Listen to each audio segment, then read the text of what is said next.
Welcome.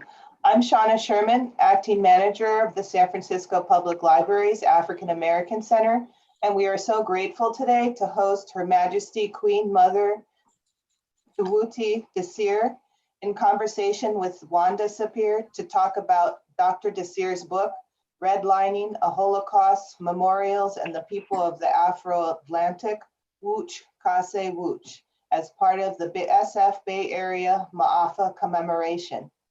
Today, Dr. Désir will be talking about her concept of enforced invisibility and the need for memorials to recognize the experiences of those from the African diaspora. We must also remember and acknowledge that we are broadcasting from the unceded land of the Ohlone tribal people. We acknowledge the many Ramaytush Ohlone tribal groups and families as the rightful stewards of the lands on which we reside here in Northern California. We are committed to uplifting the name of these lands and community members from these nations with whom we live together. November is National American Indian Heritage Month, and SFPL encourages you to learn more about Native culture and land rights and are committed to hosting events and providing educational resources for this learning, not only in November, but all year round. Also, it must be said that the San Francisco Public Library stands with the Black Lives Matter movement and supports all efforts to end structural, systematic, and institutional racism and inequality in our institution and in our communities. Pertinent to this discussion are upcoming programs at the library, including an event next Wednesday with Isaac Julian in conversation with Angela Y. Davis, moderated by Sarah Lewis in partnership with the McAvoy Foundation for the Arts and the Museum of the African Diaspora. And coming up after that, sponsored by the African American Center on November 19th, Rand Quinn discusses the ongoing issues around desegregation of San Francisco's public schools in his book, Class Action. On December 5th, we will continue the commemoration of the Maafa with another conversation moderated by Ms. Wanda Sabir, called What the Black Woman Body Knows, Addressing Trauma Through Art Praxis with sculptor and poet Sister Lorraine Bonner, restorative justice activist and author Sister Fania Davis, and dance theater artist Sister Amara Tabor Smith. Please go to sfpl.org to find out more about these events. Before I introduce Ms. Sabir, who will tell us more about our program today and our featured guests on this Zoom program, a gentle reminder to please remain muted throughout the program, and also click speaker view at the top right corner if you wish to focus on speakers and presenters. And now I'll introduce Ms. Wanda Sabir. Ms. Wanda Sabir is a journalist, poet, and author, moonlighting as a college professor in Alameda, California, and the author of wandaspics.com. For 30 years, one of her many literary events has been to host a celebration of African American writers and their poetry, the first Saturday in February. She is also a depth psychologist with deep roots in the bayous of Louisiana, where she was born. Her interests and expertise are historic and persistent trauma and trauma healing, the Maafa, specifically ancestral memories, dream tending, women prisoners, and the use of art and appreciative inquiry to stimulate those forgotten conversations, especially among diaspora descendants. She is co-founder and CEO of Maafa San Francisco Bay Area in its 25th season this year, and co-founder of International Coalition for the Commemoration of African Ancestors of the Middle Passage, and the recent recipient of the Distinguished 400 Award, 400 Years of African American History Commission. She is a transformative justice or community accountability facilitator and believes the true revolution starts at home. Please join me in welcoming Ms. Wanda Sabir.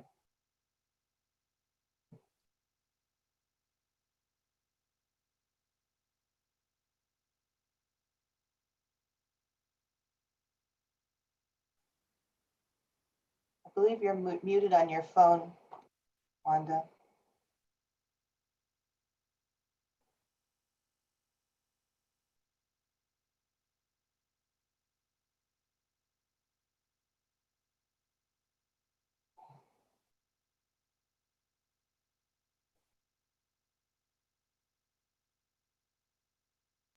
You might be able to unmute her, Shauna.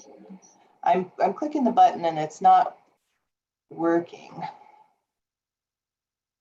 Ask to unmute.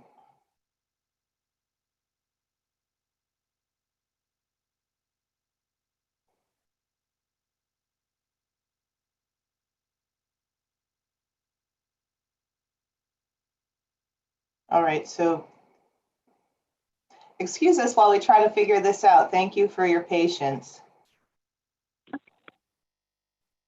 Oh, there you are. I think I'm unmuted now.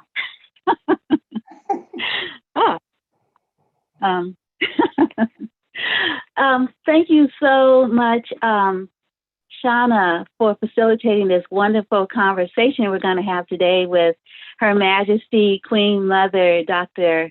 Dòwòti Désir. Oh my goodness, like she's getting ready to get on the plane and go home, you know, and she's like fitting us into her schedule. We're so happy that you're able to be present with us today. Such a blessing. And today is such a blessing on a lot of different levels. And thank you, Shauna, for inviting the ancestors and spirits of this land into the space. You know, in our tradition, you know, we do honor the ancestors.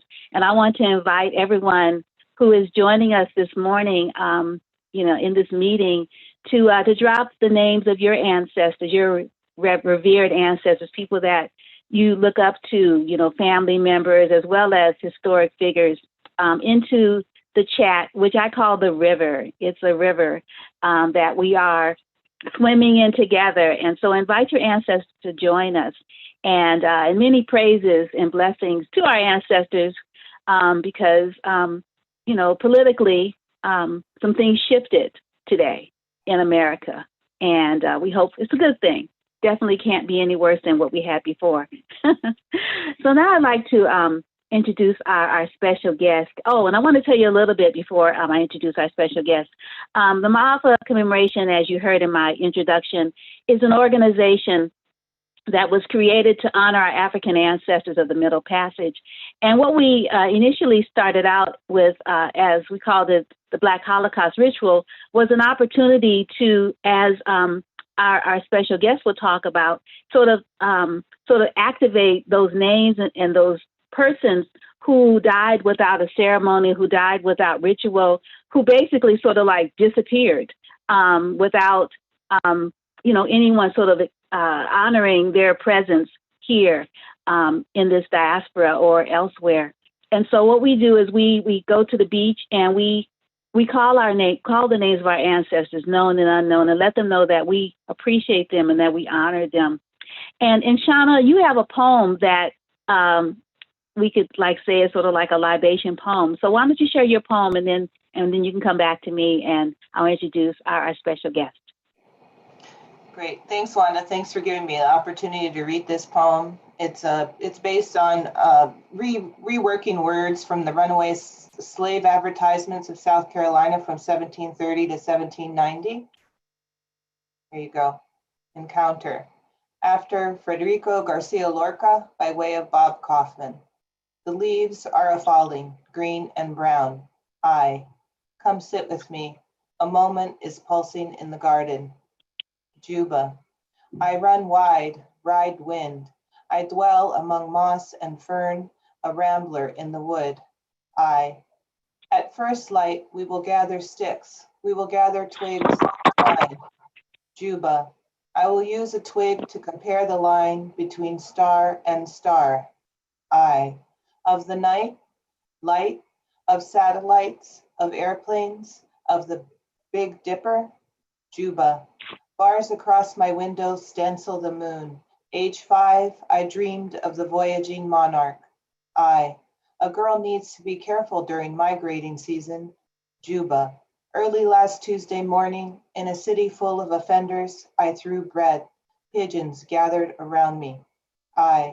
Likewise, spiders gather, ants gather, whirls of insects swirl, gray the air, brown as they bump into each other. Juba. One had a horse, another a saxophone. I chose to enter in a pounding gourd. Gourds grow there by the dozen. The distance is short, your future prospects full. How about the shipyard? Did you try your luck there? Juba. in New Orleans, South Carolina, New York, in San Francisco. I. What did you find safer, the city or the country? Juba. Each holds promise because I hold tight to hope. I. When you laugh, your cheeks dimple. Juba. When you laugh, I hear the echo. I lost my place when the wind fanned pages of the book and a petal fell from the jade tree. Juba. The orange light of dawn illuminates the jade. Its leaves grow across borders. I. Look, a crow flies above me, a beetle in its beak. I portend a good fortune upon your return. Juba. They shall slaughter the biggest hog upon my arrival, and crows will gather singing. Green, brown, green, brown, green, brown, the leaves are a-falling. Thank you. Thank you, Shauna. That's beautiful. Very beautiful. Her Majesty Queen Mother Dr. Dòwòti Désir of the Royal Palace of Dada, Daagbo, Houna, is the Majesty, I didn't practice this part, sorry, Kapojito, Reine Mate of the King and Mother of the Leopold, of the Supreme Chief of Vodou, Wado, Benin Republic. The Queen Mother is the founder and president of the AfroAtlantic Theologies and Treaties Institute, a Manbo Asogwe high priest in Haitian Vodou, and an interfaith leader. She is also the ambassador of the Grand Council du Vodou, Wendu of Benin. Born in Port-au-Prince, Haiti, and maternal roots in Cuba. Her Majesty, Dr. Désir, is the ambassador for North America of the Movement International pour les Reparations, the international advisor of the Abolish Slavery National Network, and the interim chairperson of SIREN, Protectors of the Rainforest. She is the past chairperson of the NGO Committee for the Elimination of Racism, Afrophobia, and Colorism, located at the United Nations, and the founding and past executive director of the Malcolm X and Dr. Betty Shabazz Memorial Educational and Cultural Center, the Audubon Ballroom. As a human rights activist, educator, curator, photographer, author, and humanitarian, she has traveled extensively documenting the historic sites, memorials, and monuments of the transatlantic slave trade and captive Africans. She served as a designated UNESCO Desk Review Expert for the 2018 New Approaches and Interpretations to Slavery Museums and Sites International Conference. Her recent 2020 publication entitled Redlining a Holocaust, Memorials and the People of the Afro-Atlantic, Wòch, Kase, Wòch, is the companion text of the 2015 Good Kase Good, Conjuring Memory in Spaces of the Afro-Atlantic. And you can find that at maafamemories.com. Both books commemorate the UN International Decade for People of African Descent, 2015 to 2024. Her Majesty is the patron of His Excellency Dada Daagbo Agbisi Houna primary school located in the historic city of Ouida. The Queen Mother has lectured extensively on African spiritual systems, public memory, and public space, and the contemporary human rights movement of African descendants. Her Majesty is the first Haitian-born person in over 5 centuries to ascend to a throne on the African continent, and is the first formally consecrated Kubajitu of, pardon me? It's pojito, like mojito, the drink, but pojito. Oh, yes. Okay, so that's a good one. Copito of Benin since the end of the 19th century. A graduate of Barnard College and Columbia University, she received her Master's of Arts degree from the Center for Curatorial Studies at Barnard College and conferred her Doctorate of Ministry from the New Seminary in Interfaith Studies. And she has lots of websites. if you can visit. Well, welcome, Her Majesty Queen Mother Dòwòti Désir. How are you?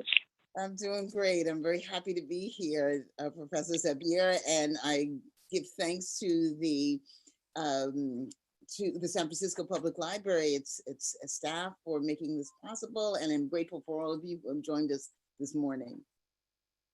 Yes, thank you. Yeah, well, right before we went on, I just want to give a little self-disclosure. We went over some of the questions that I had prepared, and they weren't questions, they were statements with a little question on the end. So I'm trying to rework this here. The book is magnificent. Everyone needs to get the book, and you will see why. It's how do you talk about this in such a short frame? Queen Mother, you could do a series, right? Where every week we have an episode, sort of exploring, these wonderful concepts of space and memory and African people and the disruption of that. And so I was wondering if you could perhaps maybe define for what is the Maafa? What is the Maafa? Well, the Maafa, and some of us refer to it as the Mangamazi, is looking at the Holocaust, the African Holocaust, from our perspective. We usually talk about or hear the words the transatlantic slave trade, but it was a trade in what? A trade for whom? It wasn't for us. And if we choose to use that term, the transatlantic slave trade, as opposed to the transatlantic slave trade wars or the transatlantic slave trade in captive Africans, that continues to debilitate us. It encourages the larger population to continue thinking about the commodification of human beings, that we've accepted that aspect of dehumanization. So the use of the word Maafa, which has been in place since the 1970s, it's a Kiswahili word that allows us to look at things from our perspective. Us being people of African descent, those of us who identify as African descent, sub-Saharan, melanated, whether or not we were victims of various slave trades, whether or not we are in the diaspora or on the African continent, it is looking at us globally. It is our global experience. It is not the beginning nor the end of our history and our experiences as African peoples. It was a huge chapter, in fact, a crime against humanity that has marred our existence, but it is not the definition of who we are as African peoples. But we do have to reclaim that space of ugliness, reclaim that space of pain, let other people know this is what happened to us. This is our narrative. This is what you did to us. To some extent, this is what we did to ourselves as well as human beings. And that should never happen again. But it has to come from that place of power. And that's why it's so important that we use words like the Maafa as opposed to, the transatlantic slave trade. Words like enslavement as opposed to slave. We've got to remember that we were born free people. We're going to stay free people. And even in struggle, we remain free in our hearts, in our spirits, in our minds. Mm-hmm. Right, yeah. I don't know what chapter it was in, but you also mentioned the term Mangamizi as another term for the Maafa or the tragedy. Could you talk a little bit about Mangamizi? I saw a film called Mangamizi, the ancient one, and I had never, in that particular film did resonate with me as the story of our people and the Maafa. But I was wondering if you could maybe tell us about that word Mangamizi as another term for Maafa. Well, that is a term that is more recently come into usage. Oh, okay. And it's actually, I talk just a little bit about it in the first chapter. It's not a term that I use. Um, and that's partially because I'm more familiar with the term Maafa, but they both are Kiswahili words. It's been my experience that those of us who are on this side of the Atlantic tend to use the word Maafa, whereas the other term is used in Europe and elsewhere on the other side of the Atlantic. But they both they both mean the same thing. It is still about reiterating this particular aspect of our history from our perspective. There effectively is no difference. And I think sometimes academics get into, hair splitting arguments about who came up with whom first, who has a better terminology or phrase or word for a similar experience. But we should have as many words as we choose. It is our experience. And there shouldn't be a rivalry about it. In fact, part of what I argue is that in the 21st century, and part of what I do in my work is to create words to describe various facets of our experiences, because we're writing this narrative. It is our story. And we can't necessarily use the text or the verbiage that come from those who have historically oppressed us. It doesn't serve us. Right. It continues to colonize us. Certainly. Yeah. I believe you have over 150 images of these sites that you visited. And I don't think that's exhaustive either. I think you might have more. And one of the things that struck me was that these particular sites or memorials are not ones necessarily that Africans or people of African descent created. And you have a term, speaking of creating terms, called Afro-Nomadic. And if I'm pronouncing it correctly. It's Afro-Mnemonics. Mnemonic, right, exactly.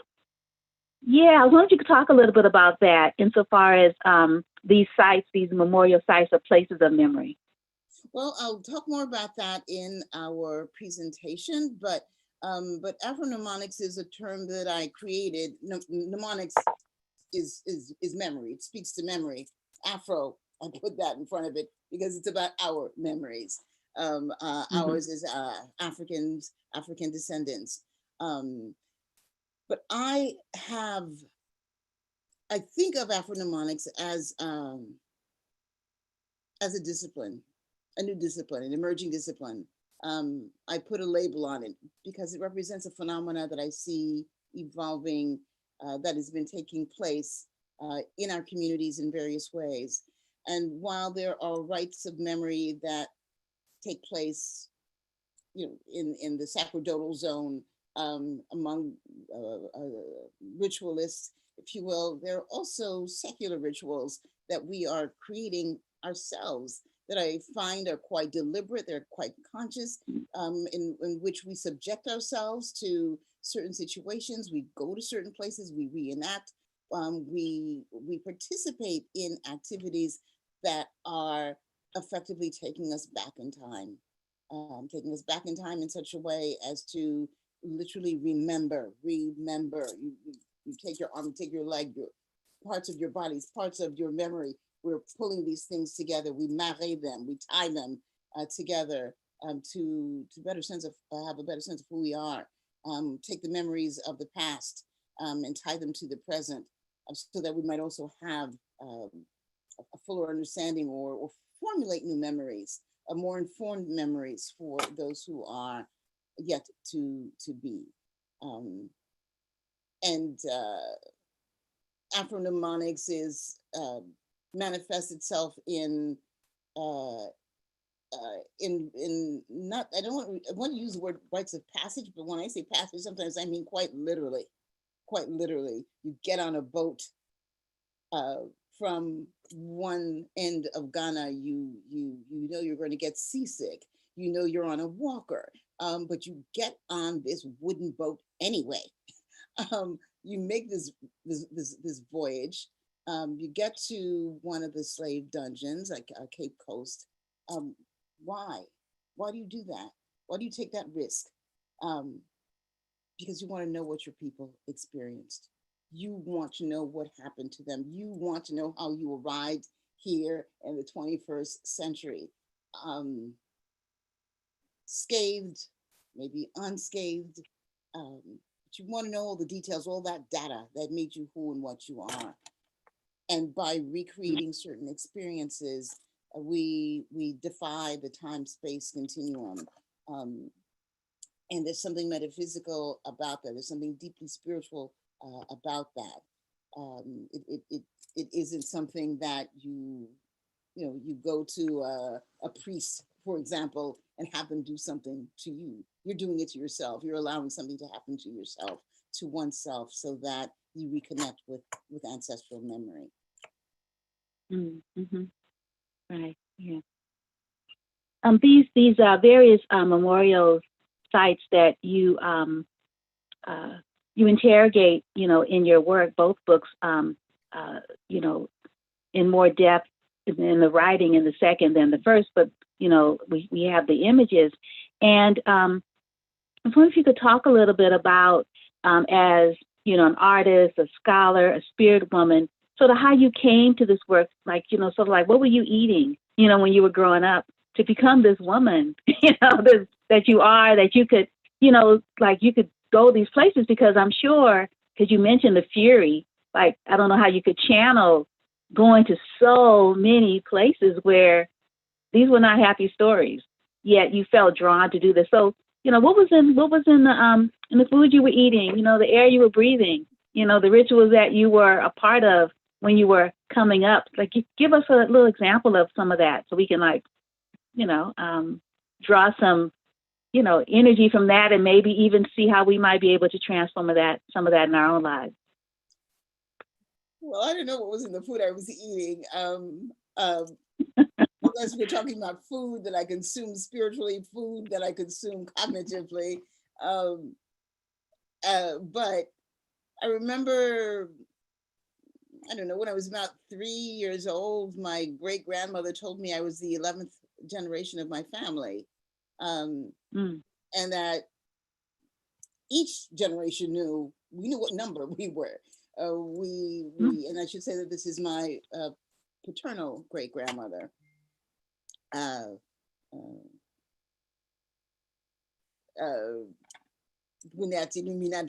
saying her name because I need to bring her energy here. And I never forgot that. I was living in Haiti, and my parents had already migrated here to the United States. Well, I was born there and then migrated to the US. And one of the first things my dad did was to show me a map, and he showed me the map of Africa, and he pointed to Dahomey, which is now the Republic of Benin, and he said, "This is where our people are from." I said, "Okay." So I'm the 11th generation. I've got this map, it shows me where my people are from. I saw a coin, a dime, and on the back of the dime was an image I was used to seeing in Haiti, which is the Kadisus, the two serpents intertwined around the staff. And I thought, oh, what, voodoo here? Because I was used to seeing that image associated with Dambala Wedo and Aida Wedo, the great serpents that hold the universe together. As Veve, which are these ground drawings that are done to call spirit down. And I thought, okay, these were like little hints of things that just, I don't know why knowing where I came from, where my people came from, that's important for anybody. Knowing that I'm the 11th generation, we are that old, at least that's when we started counting, that's important information. But finding this dime, and it's just now I'm realizing in some ways how all of these things tie into one another, is an important piece too. It's important because it affirmed my agency, my presence, in spite of the fact that all these terrible things had been said about Haiti. There was something about us, something about our people that was so important that you put it on your own money. You know, you put it on your own money, you being our historic oppressors, you put it on your own money. So then that means that there is value there. And so somehow these three things created enough, I don't know, energy, drive, curiosity, need in me, in addition to becoming a voodoo priest and learning prayers, and specifically the Priya Jo and the Priya Guinée, which are very long prayers that are said at the beginning of every voodoo ceremony. And in some ways, they are like, I don't want to quite say Genesis or Exodus in the Bible, but to the extent that it gives us a sense of place, what our history was, is, it names names, it persons as well as places. It is like it's a mnemonic and a melodic map that we sing, you know. And so in many ways, I feel like in reciting this prayer, I'm sorry, somebody's calling me. Let me mute for 1 second, turn the phone off.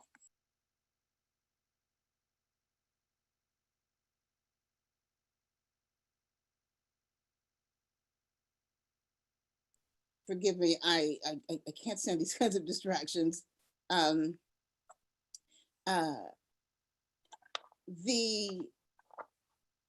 The prayer is in a way like an incantation. And in singing it and reciting it and understanding that these are actual names of people and that there are places that they reference, I felt like I've got to go to where these places are. I've got to find out who some of these individuals are, so that I better understand the meaning of the prayer itself. And for some reason, I had always been involved in memorializing or writing about a public space. I found myself working with the dead in various ways, you know, working on projects that commemorate Africans from the oldest burial ground found in this country, the African burial ground in New York City, working on a memorial or monument to Frederick Douglass, working as the ED of the Malcolm X and Dr. Betty Shabazz Memorial Center at the Audubon Ballroom, where Malcolm was actually assassinated. I knew there was something in me that had to do with deceased ancestors that needed to be addressed. Also, I'm a curator. Curator means what? It is the caretaker of the spirit. So I'm taking care of the spirit of what? Of whom? I'm surrounded by all these dead people. For what reason? I'm a priest. I know these names. I know these places. I know where I came from. I know where I stand. I know where I have been situated in the time-space continuum. I know that this is somehow a gift, and it is a privilege. It is an honor. It is something that everybody gets to do. In my work as a human rights activist, I found myself in places where I knew we had experiences, some positive, some negative, some victorious, some that would undo us in some ways. And I made it my business to start photographing these places and keeping track of them. I went to a place like Badagry in Nigeria, where there was a major slave market. In Voodoo, we talk about Ogun Badagry.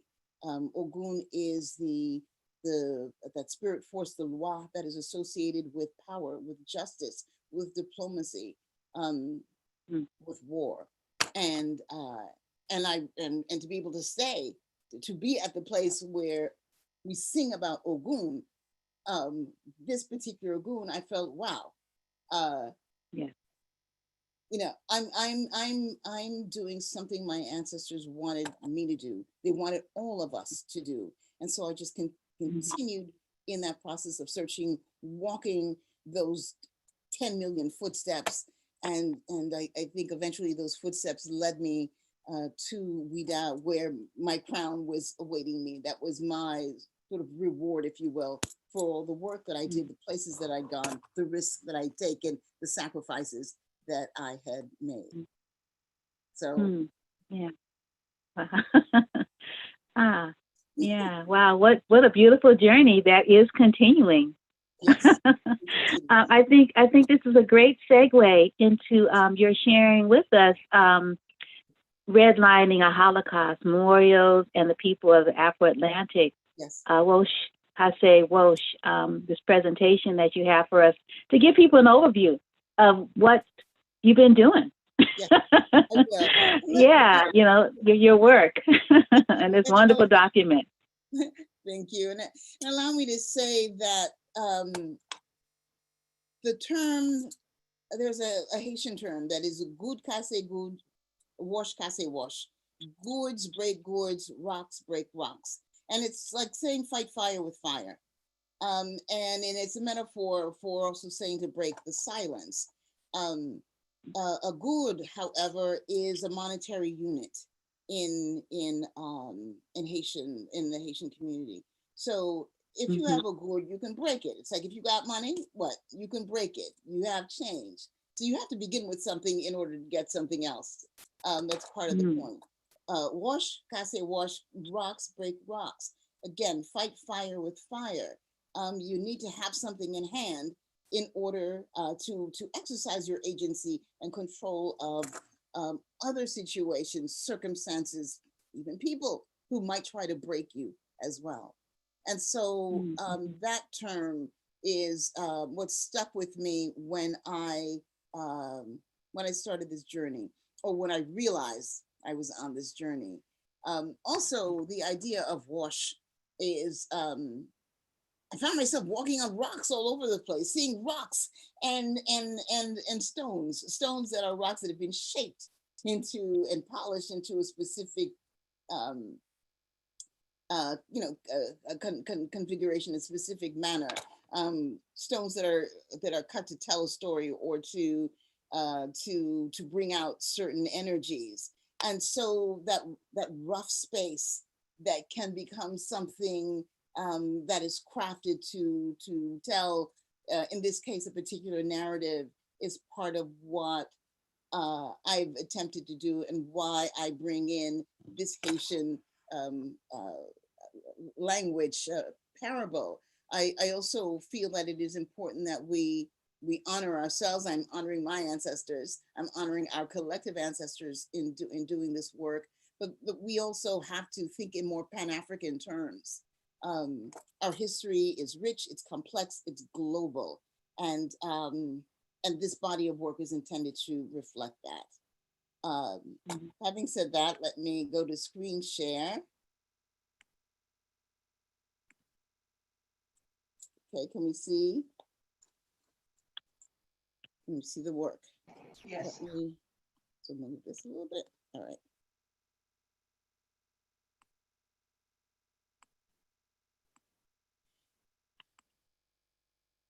I'm aware of the fact that, the story of the Maafa, the story of enslavement, it's a painful one, it's a hard one, it's harsh.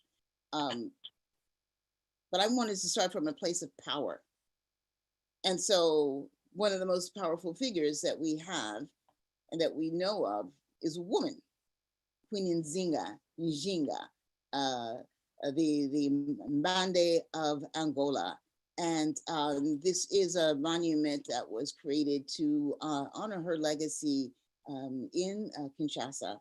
And so the very first image that I start with, and luckily began with an A, because the various countries that I visited, I put the monuments in alphabetical order for them, which is a little bit different from how it's organized in the Conjuring Memory book. I also want to emphasize the place of women in this text. as well. There's not a whole lot, but the few that I found, I wanted to make sure that we're able to see ourselves and understand our equally important role in shaping our liberation. There are words that that's important that we understand. As I said, there is language that needs to be created to talk about the nature of our experiences. There are new constructs.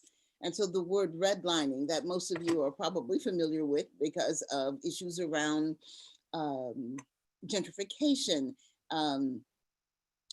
is and discrimination, is one that I chose to borrow, and I started doing this many, many years ago, because I felt that it was a process of disenfranchisement that isn't only about housing and insurance, but it is also a metaphor and phenomena that misrepresents, eliminates, or otherwise sequesters the spaces of knowledge, both sacred and secular, that we have. It redlines, it marks out information, data that we need to have, that we need to know.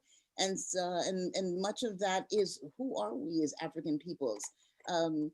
It's just now with DNA, more of us are beginning to find out what our historic roots are, what our genetic roots are, but family names, languages that we may have spoken, stories that we should have known normally, all of that has been redlined out of our existence, out of our lives as a process of enslavement. This too is what the Maafa is about, that great suffering that is caused as a result of that void in knowledge.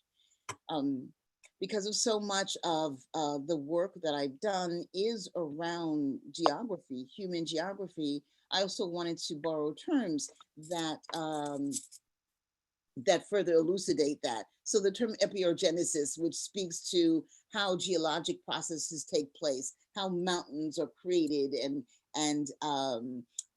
rivers and oceans shift in shape, is something that I felt was reflective of how slowly cultural changes take place for us. Social transformation can be, it can take centuries to occur. Why is it that well over 150 years after the end of enslavement, we are still being incarcerated in mass numbers that equal, if not surpass, the numbers of people of African descent, equal, if not surpassed, those who had been enslaved in the 19th century. We're in the 21st century. So this tells you how slowly elements of culture change. And so this is a term that I invented. The issue of enforced invisibility. Shauna mentioned that I'd be talking about this a bit, and this is the definition. And this definition and these constructs are still evolving, because, as I said, to some extent, I'm innovating a new discipline, a new way of thinking about things. I encourage people to contribute their ideas and to respond to this, because this is the only way the work is going to get better.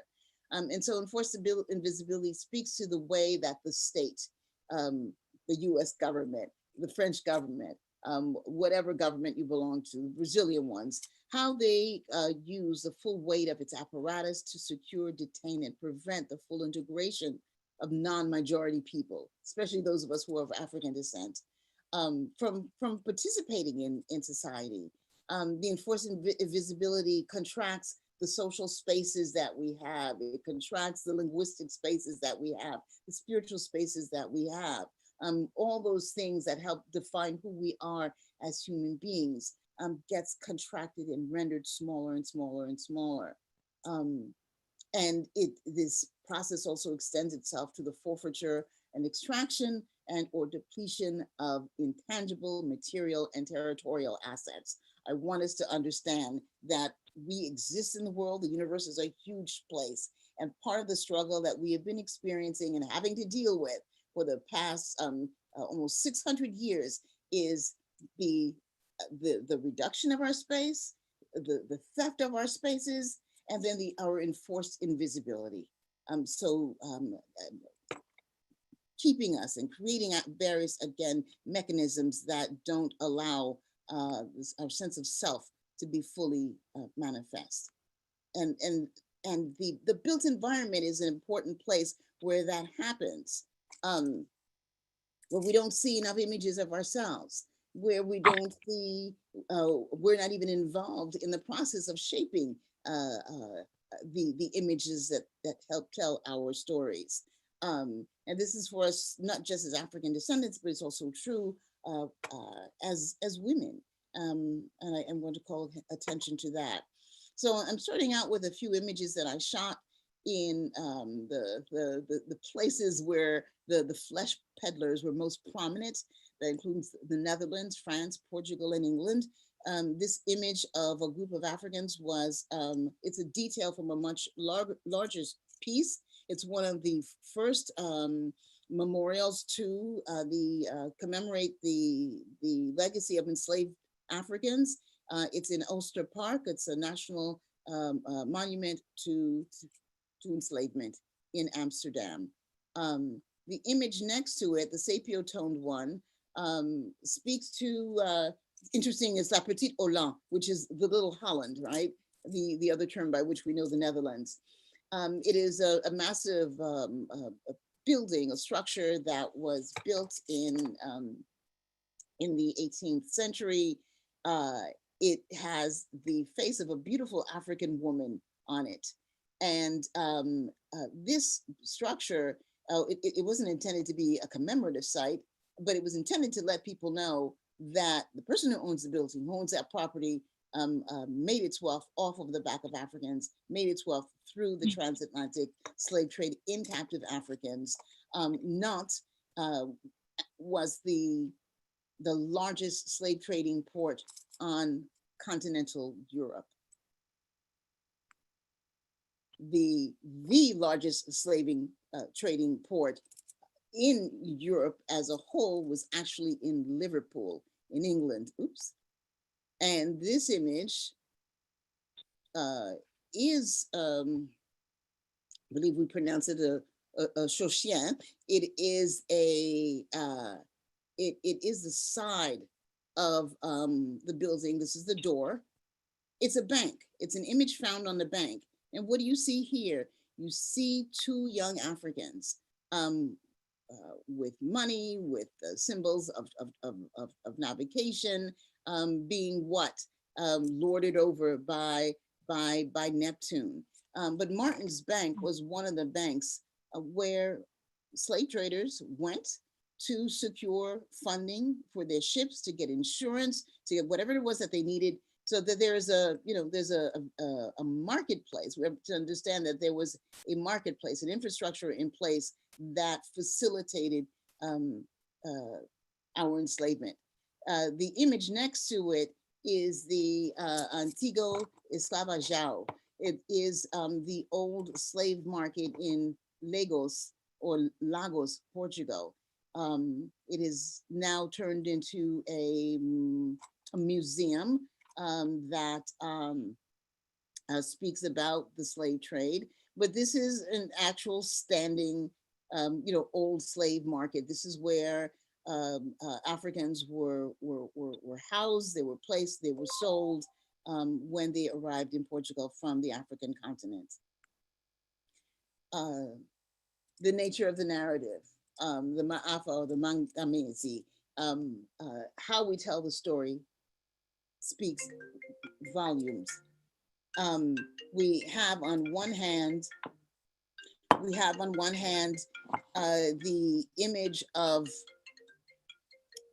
Queen Elizabeth of Spain. She, as you know, was the financier. I'm sorry, not Queen Elizabeth, Queen Isabella of Spain, who financed the travels of Christopher Columbus, the biggest genocidaire, the genocider.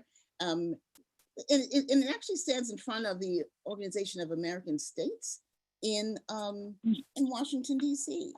I find it rather offensive. And certainly our indigenous community would find it especially offensive to have this image of this woman standing there in front of the Organization of American States, who was responsible for, financing the deaths of so many people, the millions and millions of people. And so she's kind of there calm, with an offering in her hand. And the image, I juxtaposed it deliberately to another of a Shango priest. And this image is found at the National Lynching Museum, the National Center for Peace and Justice in Alabama. Both women, right? They're both female images. And the use of language, the nature of the narrative that we tell. This is why we've got to tell this from our perspective. You see the anguish captured in this image versus the calmness of the other. She is a traitor. She is being, quote, traded. And the visuals just tell you, again, how the use of language and perspective shape our understanding of history. I chose this image of it's in Portland, the Heritage Trail in Portland, Maine, because I wanted to dispel something a lot of us either don't know or forget, which is that slavery, enslavement of Africans occurred in the northern part of the United States. It wasn't just the plantations of the South. There was urban slavery that occurred, and this cemetery in Maine, which is about as far north as we can get on the mainland, is a classic example of that. And we're looking at the segregated, the colored section of it. So as Africans lived segregated from whites in life, so did we live segregated in death. In some other cemeteries I found, there was even a segregation occurred. It was manifest through colorism. So the darker the person was, the further away they were from the area where whites were buried. So Hannah and Carlene and the other people who were here were actually close to the white section. So that means that they were lighter skinned Africans. This is Wappingers Falls. This is actually a shot of my property.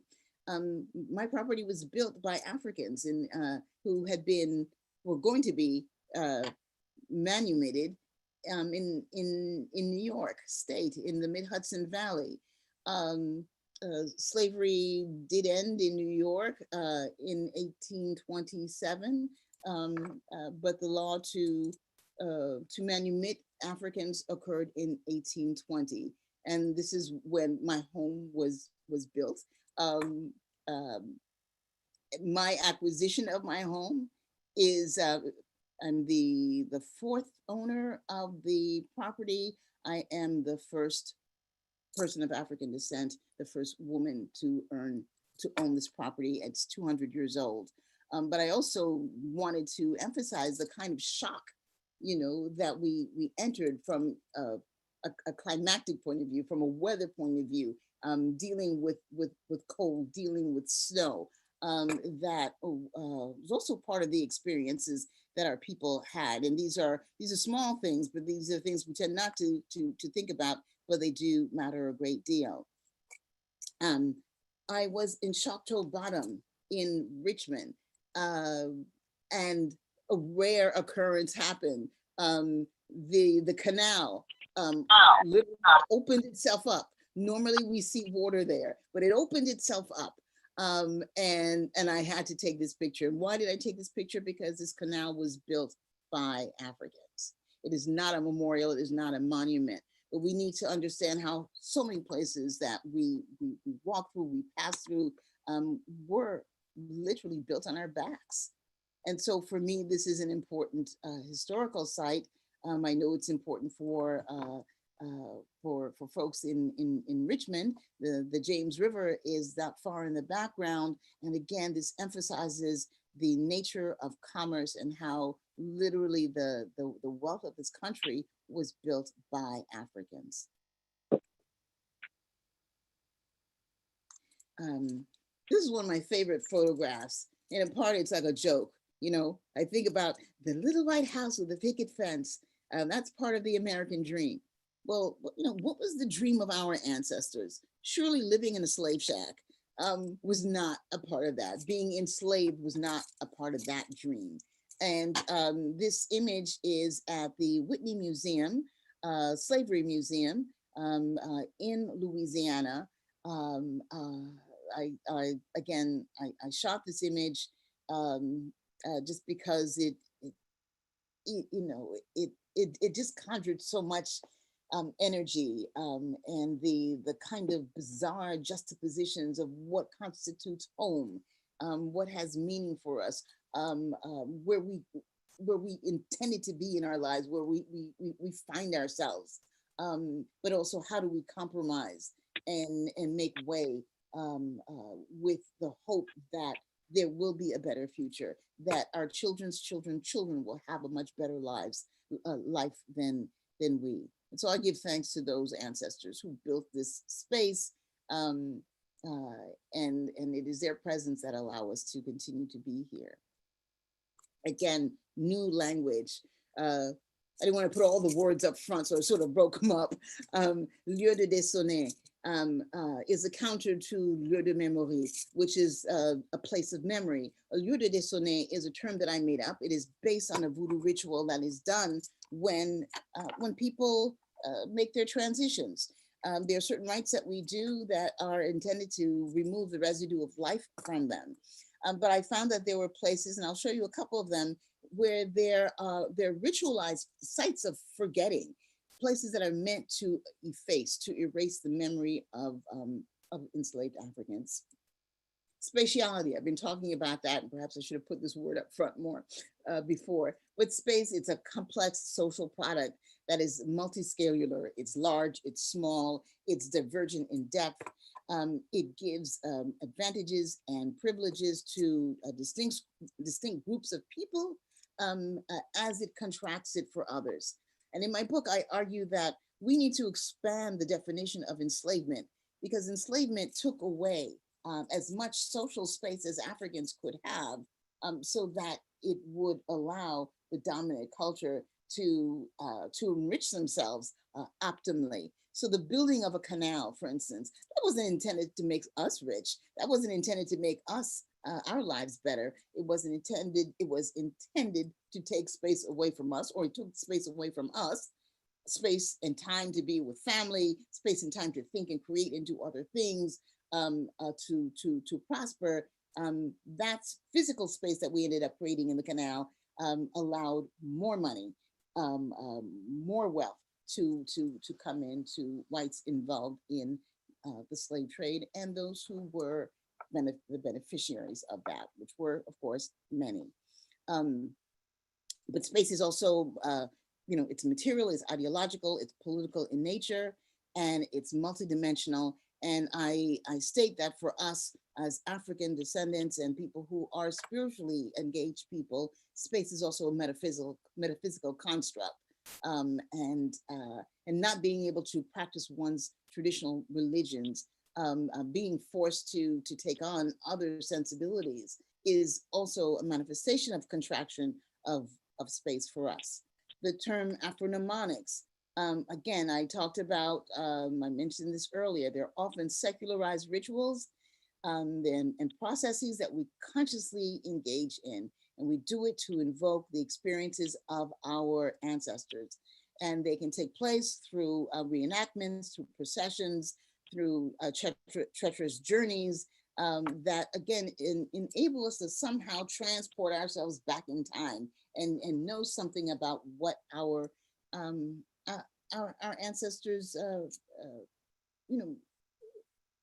had, what they knew, what they touched, what they smelled, what they feared, what they hoped, what they experienced. And I also say that it is this exercise, just like the prayer that I mentioned, the prayer, Guinea prayer, jaw, is like a map that takes us back someplace. We, outside of ritual, I've noticed, are increasingly engaging in activities that are countering the kind of mnemonic genocide, the right to memory that we all have by engaging in Afro-mnemonic rituals, if you will. God, I'm a priest. One day in my anger, that was the other thing I didn't tell you, Professor Sabir, is my anger is also what drove me to do what I've done. My fury, my passion, my determination to tell our story. And one of the things that I must have been really angry that day, I came up with or it's an acronym, and I decided that God really was the geographer of denial, geographer of denial. That's what God is. And that's why they wanted us to believe in God, or at least their God. And so I use that, the geographer of denial, not only to speak in terms of metaphysical issues that also have their bearing in actual legal,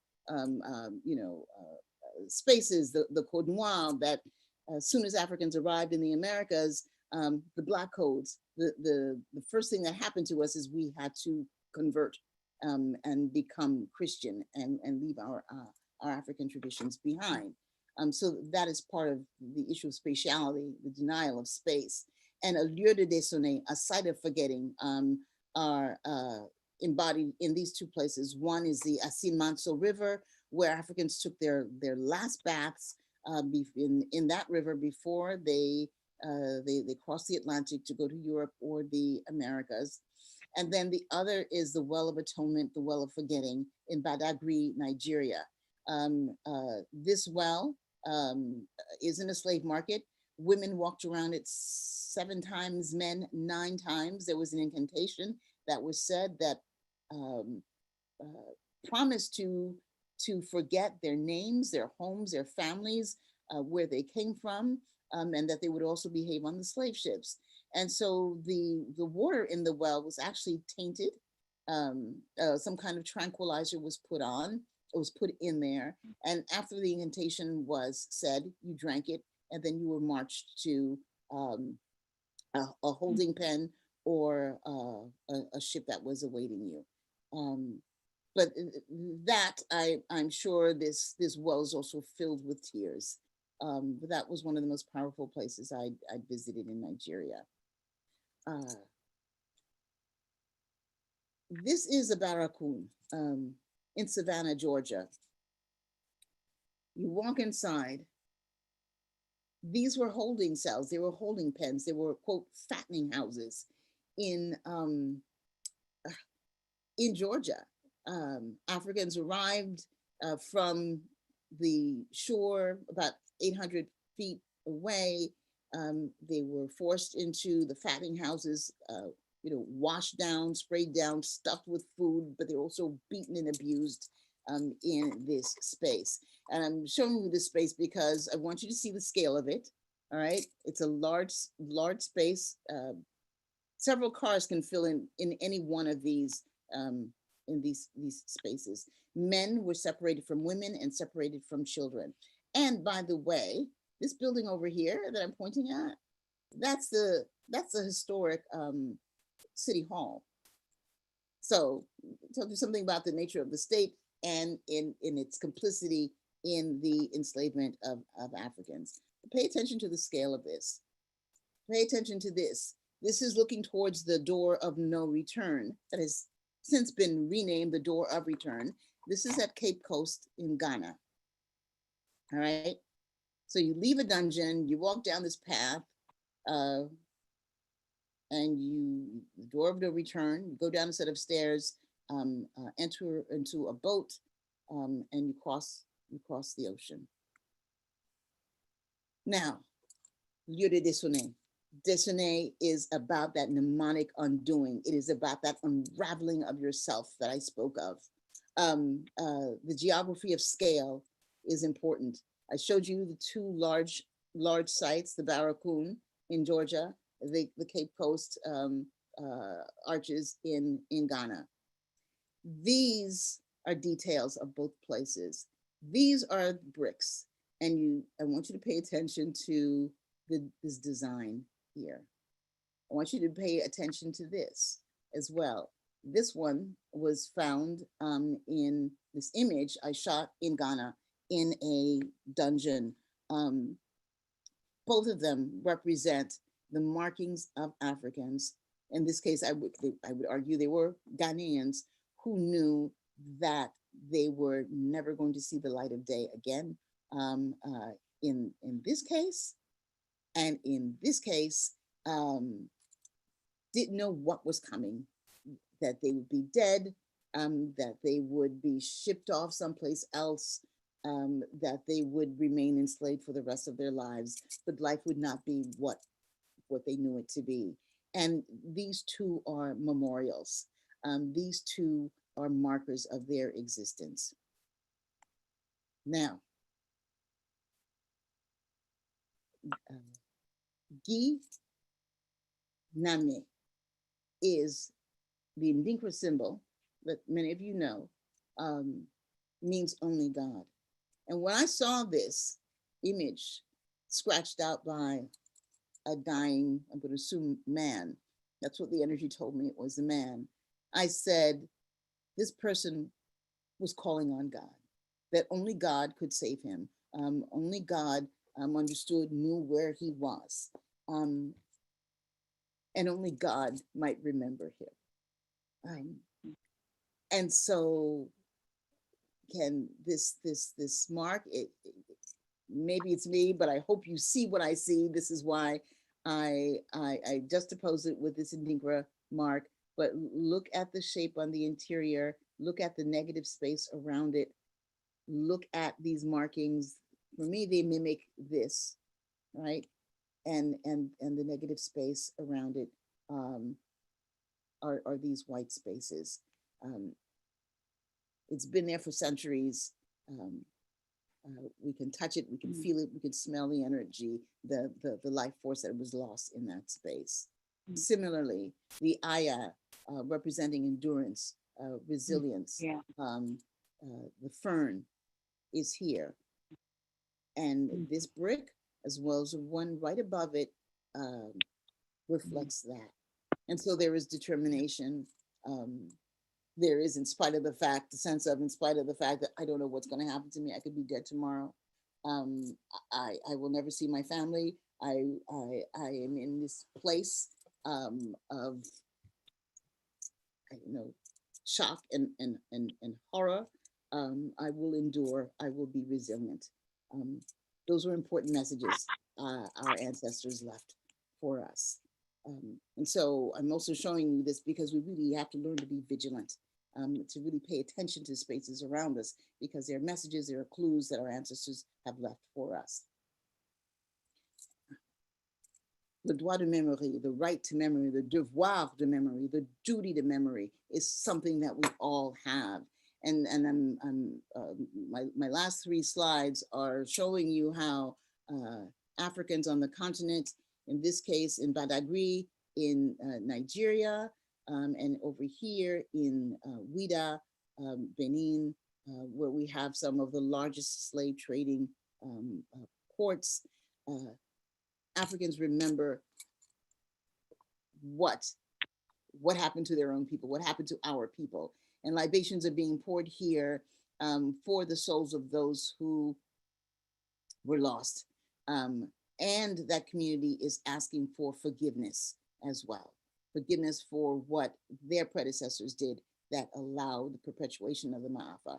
In this case, in Ouida, the Marche du Devoir de Mémoire is the march for the duty to memory, that it is incumbent upon generations, current generations of Africans to know their history, to remember their history, and those of us who are visiting the continent need to know that they have not forgotten us, that our ancestors are forever joined.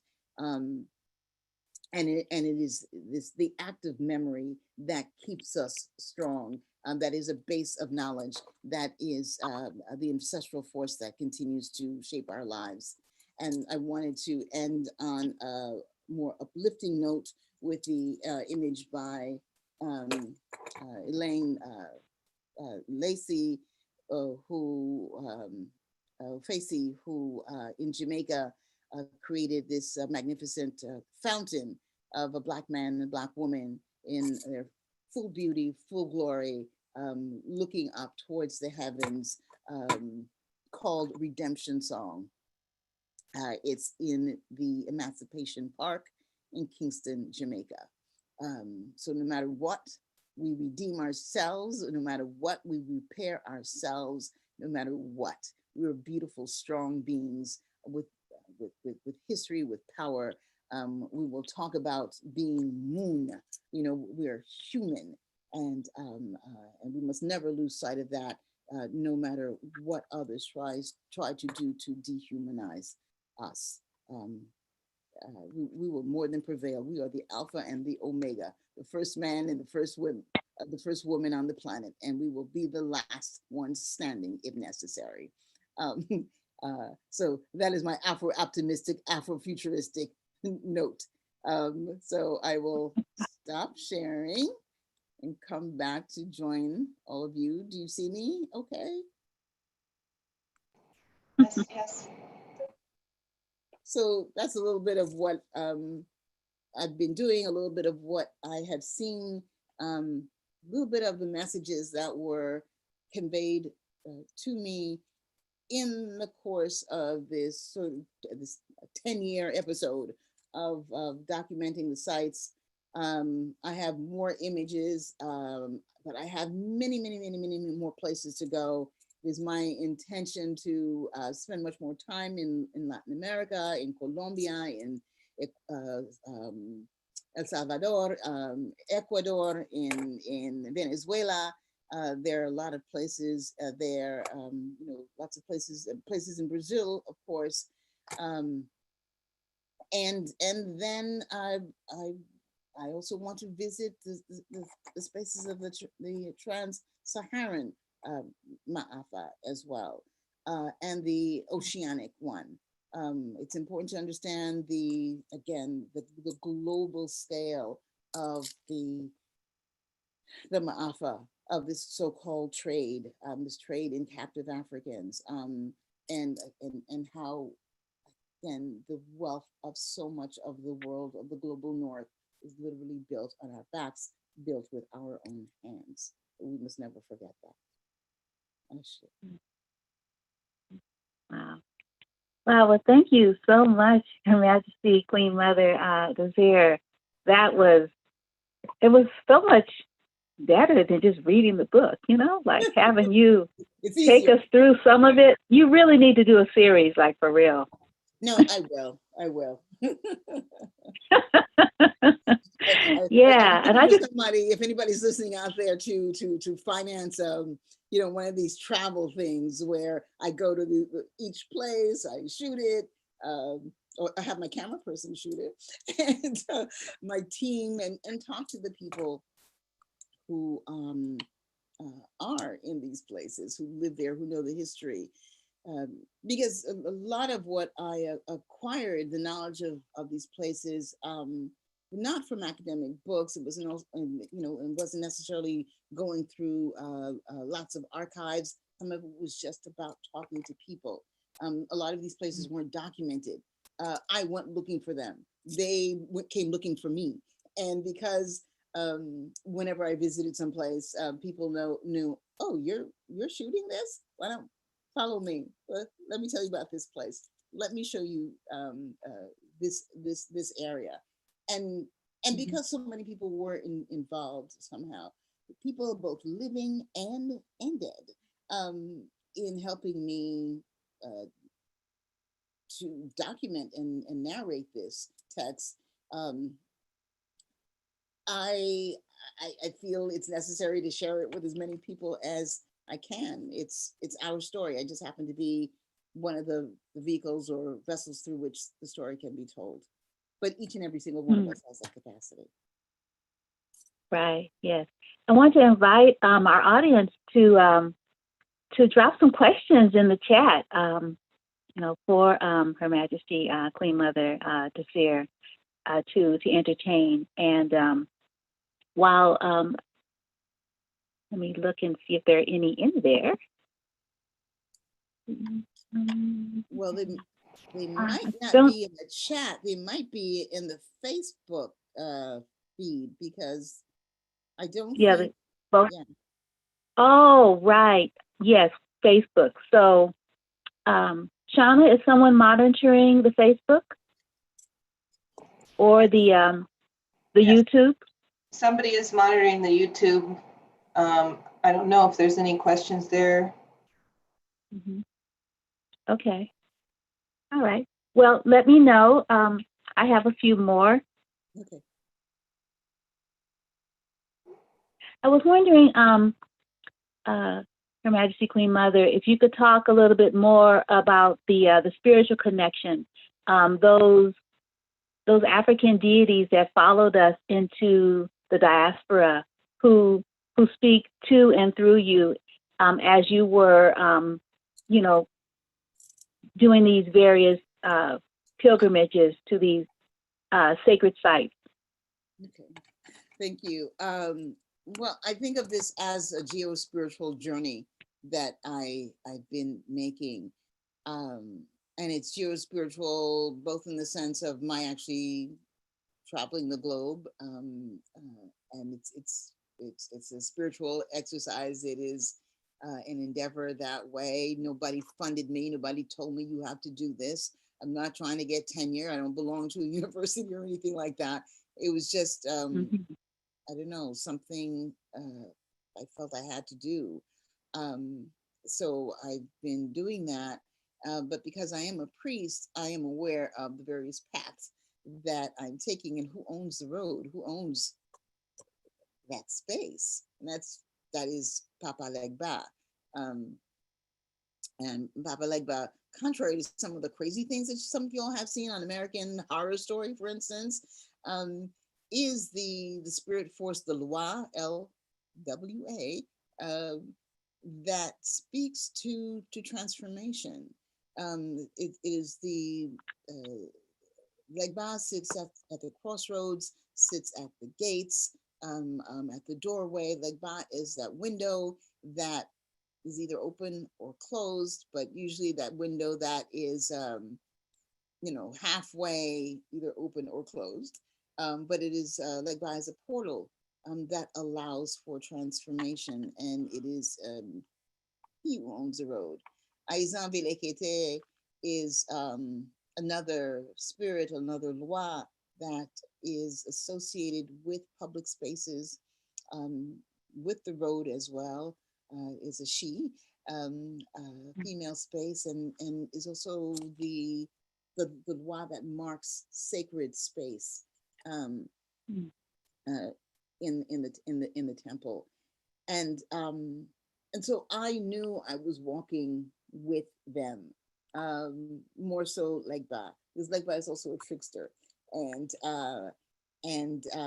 you don't know what can happen to you on the road. There are a few places I went to. I'm like, do you really want to go into that cave? Do you really know what's in there? And spiders, serpents, I have much respect for them, but I don't necessarily want the cobwebs and all of that on me. So those are little tricks. I was taking a photograph. I was at the Frederick Douglass Memorial in Harlem, and I had my camera in my hand. I wanted to get the right shot, get everything organized, and bloop, I fall over. And I said, okay, this is Legba too. And I better be careful about where I go, how I step, how I move. There are rituals that I do. I pay homage to these spirits to protect me while I'm on the road. It's like I'm trying to do a job here. I'm trying to do your work here. I'm trying to tell our ancestors' stories here. So protect me on the road, and I pay homage to them. In Vodou, our ancestors are so important to us. I know you're going to ask me a question about Gede, and Gede represents the dead. The Gede represents that vast repository of knowledge that we possess, and in fact, we are in the season of Gede, where we honor the dead. And so this conversation is also quite timely in that way. Death has its own cycle, the same way life does. And, you know, in African traditions, you are, I say, dead, when nobody says your name. You are dead, when nobody remembers you. And like Gede is actually Legba. It is the end of the road. The Gede marks the end of the road of the cycle of life, the beginning of the road of the cycle of death. And I felt it was important that I integrate. This is me. You know, this book is in some ways a memoir without all the kind of touchy-feely stuff. But this is my life. A lot of the people I talk about, I actually have met them. I've worked with them. I've argued with them. But I mentioned the Priya Guinea. I'm following the footsteps of my ancestors. Following spirit, that path, and so I need to pay homage to them, and I need to make it so that everyone who reads the book, everyone who's listening to this presentation understands that my joke is, in the middle of Jesus, we find issue. How do you spell Jesus?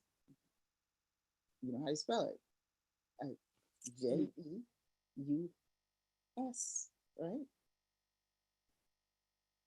Issue is J-E-S-U, excuse me. Issue is E-S-U. So in the middle of Christianity is this African spirit, this entity, right?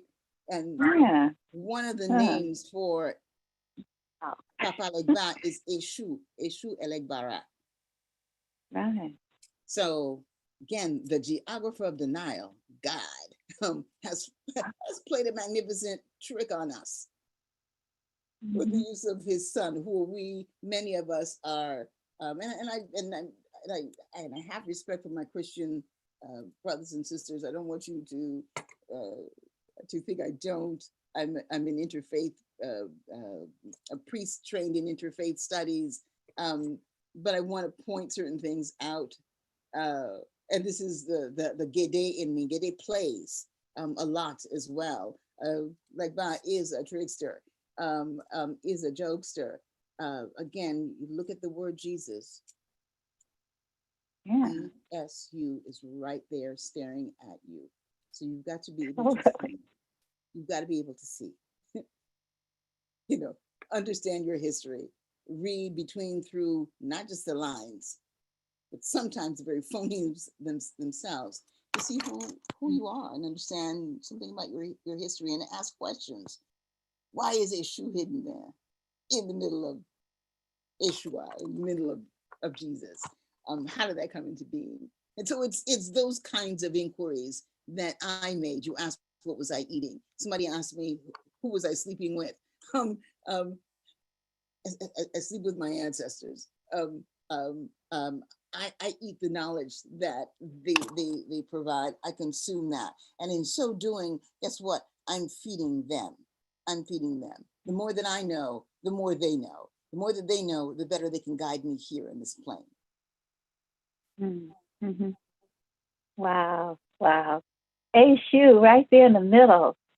I never thought that before. I'm like, I had to write it down, like, wow. That is really good paying attention for sure. I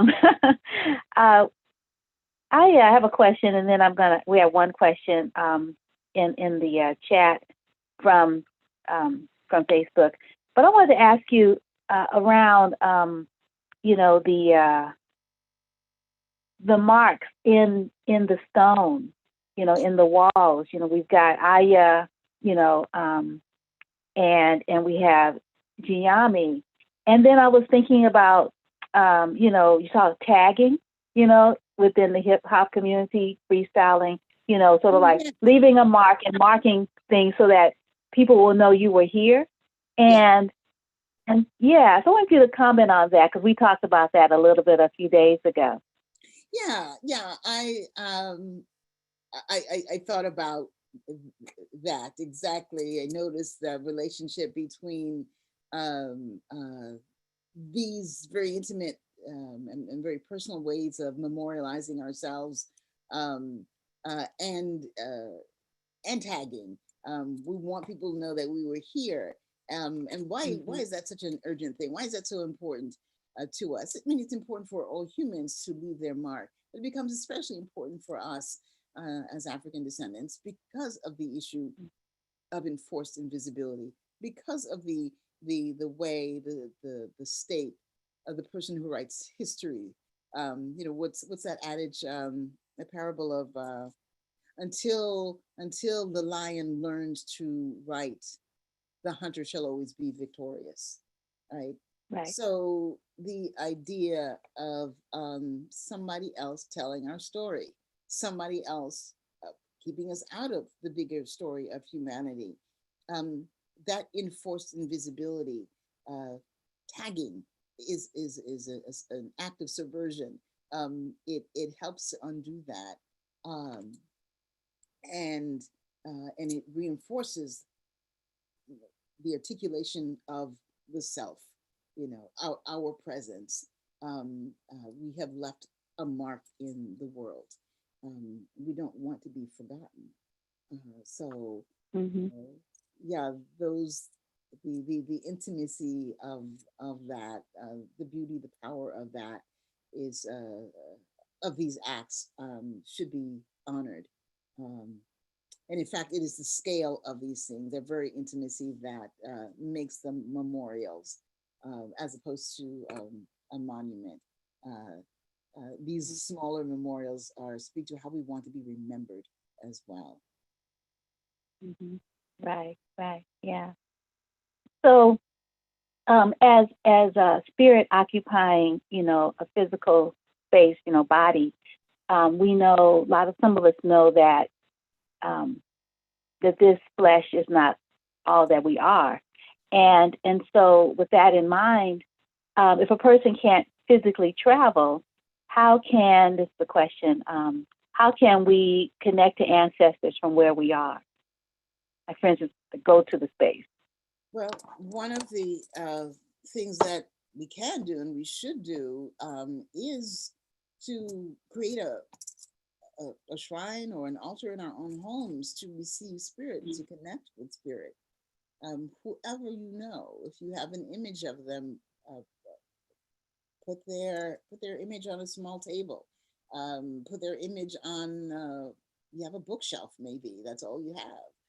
Clear that space, put a white cloth down or some straw matting, something to receive spirit. Put the picture of that person there. Or those people there. Put their names, write their names down if you know who they are. If you don't know their names, but they are the great grandmother on my father's side. I don't know their name, but you just write great grandmother on, paternal side. The uncle of, so and so who played an important role in somehow shaping your family history. You can commemorate them that way. Whatever you know about their person, something, your favorite color, you put something out that is their favorite color. They may have liked to have water with, their orange juice. So you put water with orange juice out for them. Whatever it is, on their birthday, you do something special. So these are the ways of communicating with spirit and making that kind of internal journey, which is the most important one to make after all, that's a way to start.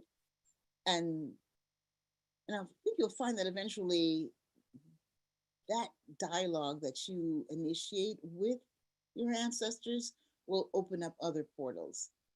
Your dreams may begin to change in days or weeks, or it could be a year later, but information can start coming to you. Write down those dreams. Wherever you live, there is a place that commemorates us, that tells something about our history. If you can, go there, go there. Sometimes it's not a monument. Sometimes it's like I showed you the canal. A lot of these older places, you have to assume they were built by the hands of Africans. I went to Georgetown, Guyana. There were boulders lined up for miles. It was a seawall. Who do you think built those seawalls? We did. So that wasn't a monument, but it is the mark of our hands, the mark of our presence. Visit those places. When you go to beaches, especially in the Caribbean and in Africa, so much of that is, come to the island, and have fun there. Sure, go have your fun, but also remember some of those beaches, some of those places were ports of entry. They were unmarked. They're undistinguished, but they're ports of entry. And the ocean itself is the biggest monument that we have to the loss of our people. Bring flowers. Do not keep the flowers in the plastic bags. Take the flowers outside of the plastic bags. Make the offering. Bring fruit. Make the offering. Bring yourself. Say a prayer. But there are things that we can do that allow us to be in touch with spirit wherever we are. Can't get to the beach? There's a park where you have woods. Go to the woods.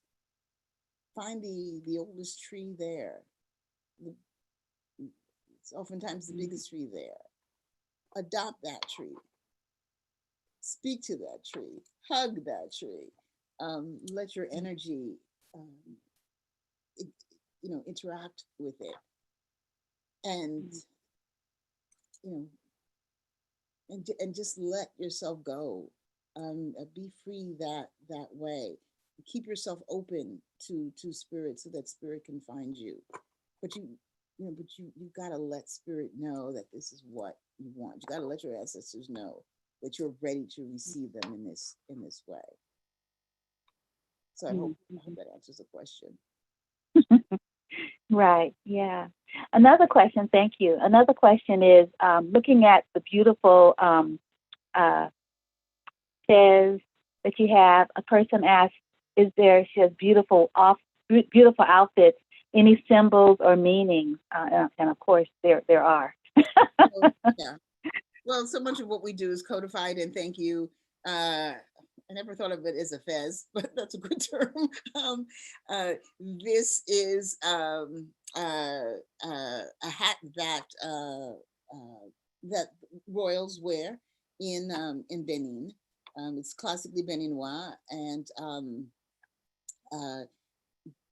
the traditional kings, the initial 13, well now 14 kings of Benin, had various symbols that mark their rule. And so the shark is the symbol of one of the kings, and these hands holding up a pot speaks to the idea of unity. I'm very Pan-African today. This cloth is Ghanaian. I can't say that the symbols mean anything in particular, but the colors do mean something for me, because my house, the Hounon house, is associated with the spirits of water, as are my gray, the color gray that I'm wearing, and this is more embroidered in a Nigerian style. So I'm representing West Africa today, but I chose these colors because they do speak very much to the the spiritual guardians of my head. It speaks to my moon. Moon is a word that has its origins in the Igbo language. It speaks to the notion of our humanity, that we have a history. We have people who came before us who have a tremendous knowledge, who have experience. And when we are born, we enter into that space of experience with them. And so all these different colors, different codes that they have, that becomes a part of our vocabulary. And you know, it's incumbent upon us to be as familiar, again, with the body of knowledge that our ancestors, our moon, you know, have left us. That body of connaissance. We need to enter fully into that space to articulate our humanity. And so in my case, among my moon are border. Yes, that I chose a shark because I also decided in a shark eat shark world. Well, I'm actually the orca, who is the natural enemy of the shark, but they don't know about orcas in Benin, and they're not apex predators that exist in that part of the world, but I am aware of them, and part of my majesty is about making it clear that I control a certain space. I'm in charge of that space. I'm responsible for that space. I nurture it, and to the extent that it is the oceans, the waters is where it's how all of our ancestors arrived here in the Americas. We need to respect that space with the utmost, all that we have in us. That's the biggest memorial, the biggest monument that there is, and that's why I mentioned going there and paying homage to the waters. So that's what these colors and symbols speak to. Thank you.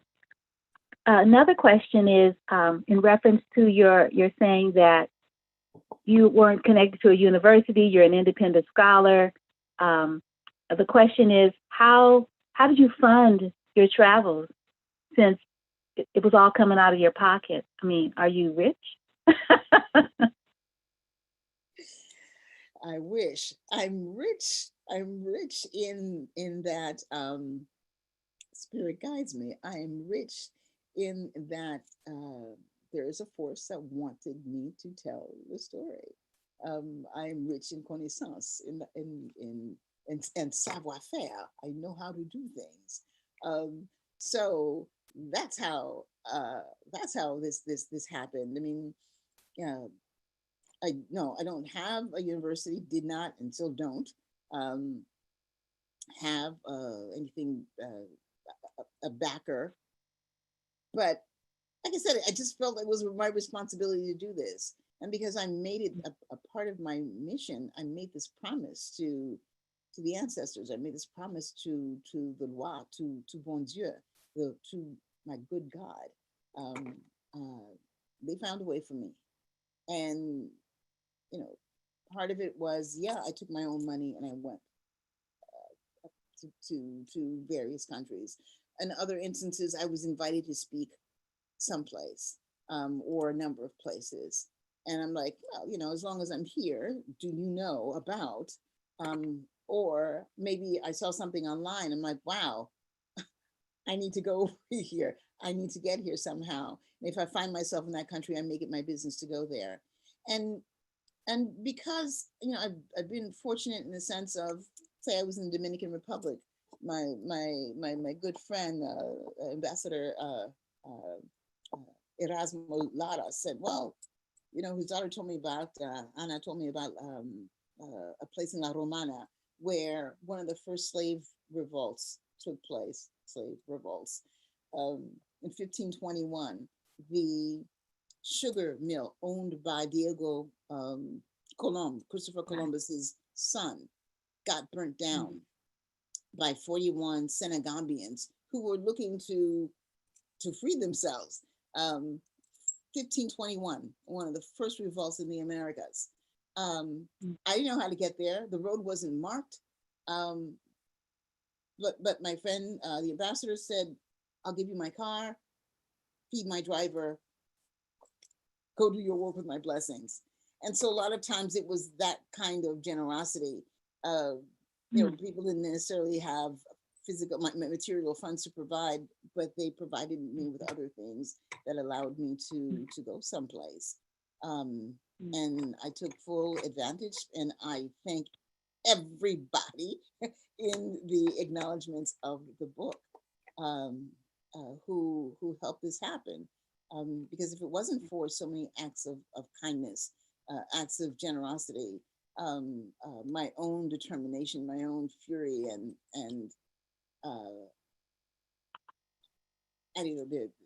I gave myself a deadline for completing this, but also, Spirit was saying, like, look, you've been doing this for 10 years. You better wrap it up. and so there were like one or two things I needed to do. And I'm like, how am I going to get to Alabama? How am I going to get to Ghana? What happens? Door opens up. I'm invited to Alabama. Another door opens up. Oh, I know this is last minute, Queen Mother, but we just got a ticket for you to come to Ghana. You think you can join us? Ooh, absolutely. So I don't hesitate. I'm confident in what I'm doing. I know what I'm doing and why I have to do it. And so the moment the opportunity opens up, I'm there. And sometimes we have to be like water. Sometimes it's low, it's quiet, it moves slowly. Other times we have to be like that tidal wave and just go for it. But as long as I believe, as a priest, as long as Spirit knows you are committed to doing something, you are determined to make it happen, that road, all obstacles will be clear for you. This is also why I pay homage to Papa Legba, and to Dambala and to Yemoja, because they cleared whatever obstacles I had on my path. And they will do the same thing for you once you decide what is it that you're going to do, how you're going to tell your piece of the story. There are endless possibilities here. Definitely. I was wondering if you could maybe define and tell us about what it means to be a human being, and why what happened to African people, our ancestors, was such a crime against humanity. And you also have a chapter about reparations. So I wonder, what is a human being, and how is that defined, and by whom? Well, that's a big philosophical question that we can spend hours discussing. But one of the critical things about the enslavement of Africans, when the trade became racialized, was, the first thing that you do anytime you're committing an act of hate is to recognize a person as not being a person, as not being human. You justify the ugliness, the brutality that you're going to bring upon them. Chattel slavery did that to us. The Code Noir, the Black Codes, the Código Negro regarded us as persons, as no longer persons, that we were objects that could be moved around, like heads of cattle, like furniture. Read the Code Noir. It's horrible. It's 52 articles that speak to how we should be dehumanized. And so the first thing that we have to do when we encounter other beings that do not recognize our humanity is like, it's a shock, but you have to redefine what that is. Africans were among the first people to recognize human rights. I mean, let me go back. We are visible beings in the world, and in some places the word for a people just means human being. The word Bantu means human, right? Just as an example. So we know that we are beings. We know that our humanity is articulated through how we treat others. The idea of Ubuntu is not just I am because you are. It is I'm human because of how I treat you. How you treat me defines my humanity. So we're always, we're always equal. We're always on par. The only thing above us is the divine, however you choose to define that divinity. So we see each other as human beings. With the racialization of the slave trade, with scientific racism, the justifications for making us less than human is an assault on our collective person. But since what's it, 1221, 1227, the Shot Mandang in Mali, the Shot Kukuru Funga helped us in law, in writing, to define what it meant to have human rights. It's not about what it meant to be humans, because as long as we are in this configuration, we're all human. That's the African assumption. That you have rights as humans, that's another thing. And so the chart did that. It was one of the first human rights documents. The Haitian Revolution in 1805, under Jean-Jacques Dessalines, in that constitution, it also defined who is human. And it took a demoralizing word, the word neg, which was like the equivalent of nigger. It's like, no, we're all neg. Neg, the word neg means man, it means human. It means this stuff that is this vessel that is flesh and blood. We're all neg here.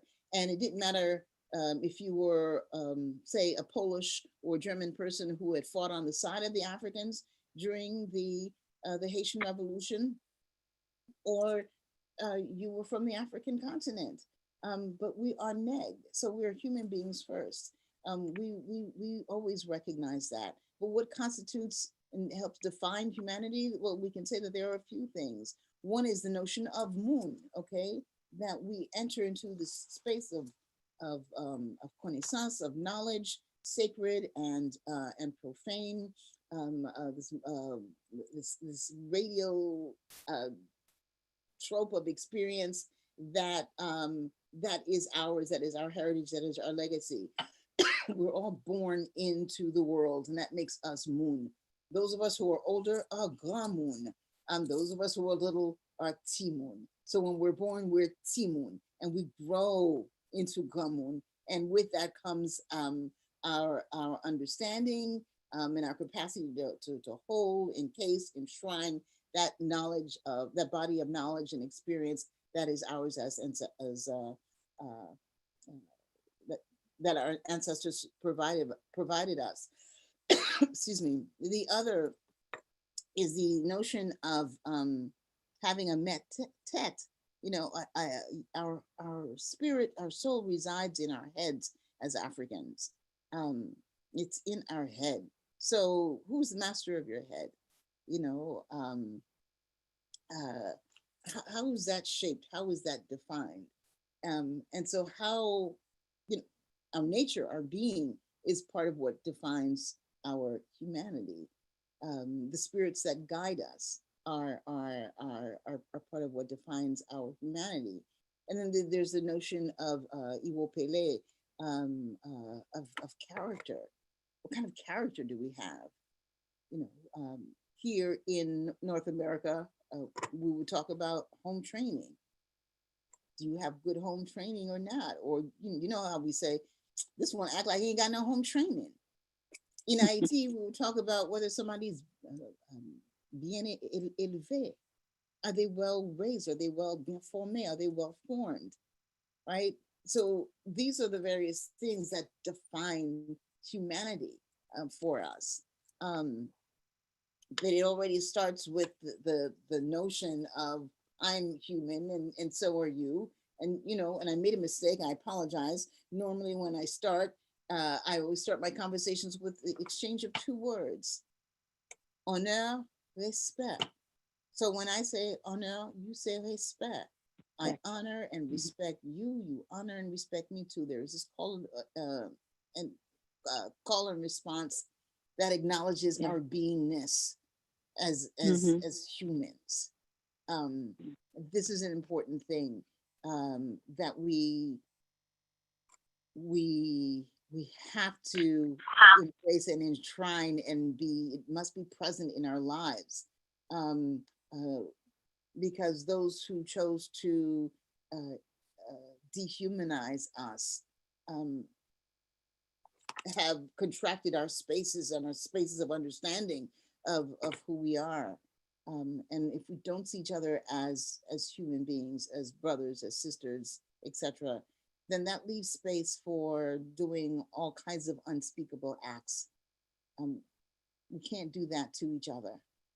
They're not, and they shouldn't be doing it to us, those who historically and currently oppress us. So the struggle for liberation, it continues, and it's got to continue, unfortunately, until we understand that we are all on par with each other, that there's equity, that there's equality there.